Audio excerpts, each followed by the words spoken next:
Sometimes I ask myself, should we even keep reporting this? Because honestly, it is too much to take in. But if we stop talking, nothing changes. And right now, Nigeria needs people to keep talking. Because this Easter 2026 was not a celebration, it was a massacre. Palm Sunday, Plateau State, Jos.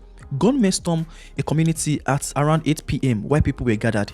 And according to report, at least 27 to 30 people were killed in one night. Then again on Easter Sunday, another community in Benue State, over 50 armed men attacked at dawn. They set some homes on fire, shot people as they tried to run.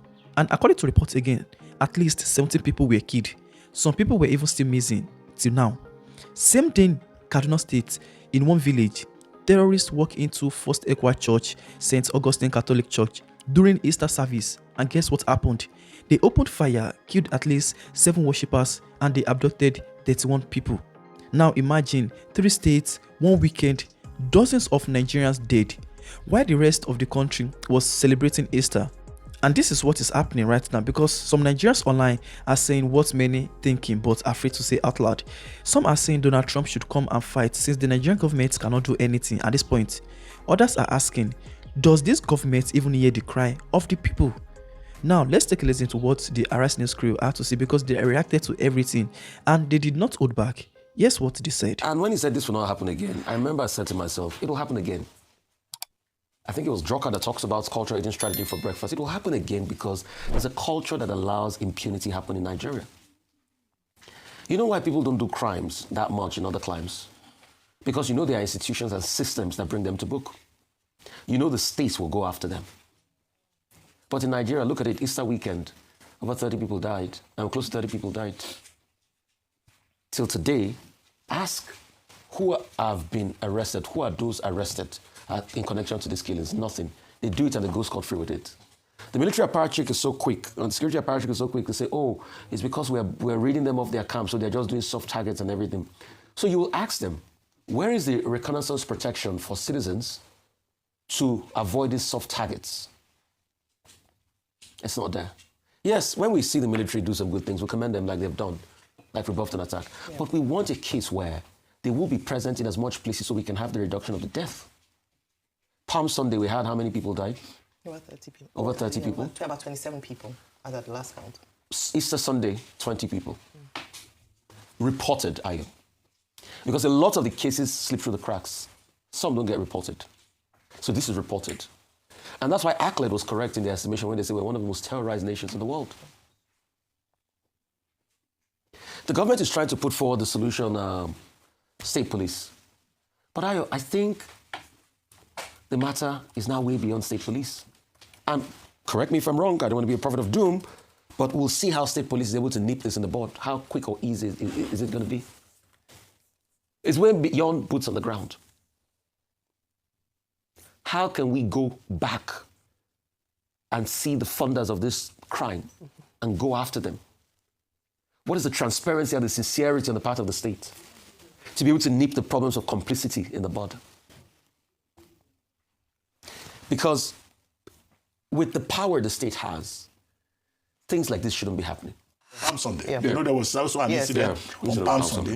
Then Easter Sunday in Benue, in Plateau, in Kaduna. Almost turning this situation into a war situation. You know, some Nigerians will say it looks like Nigeria is at war. And these bandits or terrorist criminals, which will be the umbrella term for them, they have become very bold. They are not even afraid of government anymore. Yeah. The Inspector General of Police said to secure Nigerians during Easter, he was going to deploy policemen everywhere. What we have seen over the Easter period is a reign of impunity. Where were the policemen? Where was the various security agencies that have been mobilized to pay particular attention to Easter celebrations? Yeah. And in most of the cases that were mentioned, it's either it's Apostolic Church or First Equa Church. Yeah, First Equa, that's the name of the church. Yeah. They targeted the churches specifically. And so, when Christians in Nigeria agonize, and when persons like Riley Moore, the Republican representative from Virginia, when they say they've sent a report to Donald Trump to come and do something about Nigeria, you keep giving them justification. And so the other day, the president was afraid to enter Jos. In some communities now, in Nasarawa State, we hear that people are running away from their communities.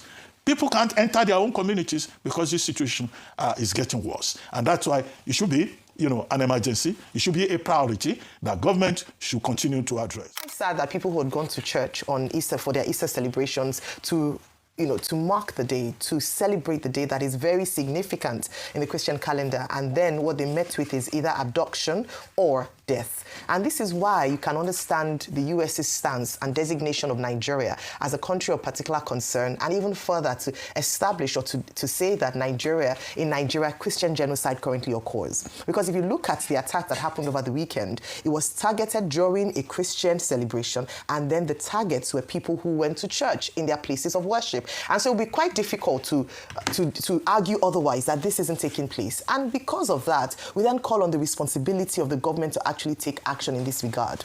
We have talked about political solutions, which is what I believe this administration and previous administration have tried to apply to the state of insecurity. And that's why we hear abductions or abductees being released without any kidnap or any kind of attacks, or no one dead, no one captured.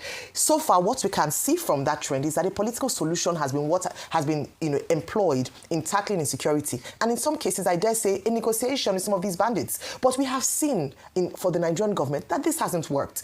Instead, it has shown more brazenness, more audacity, more attacks by these terrorists. And so political solution is not working. The only language the terrorists understand is force versus force, attack versus attack.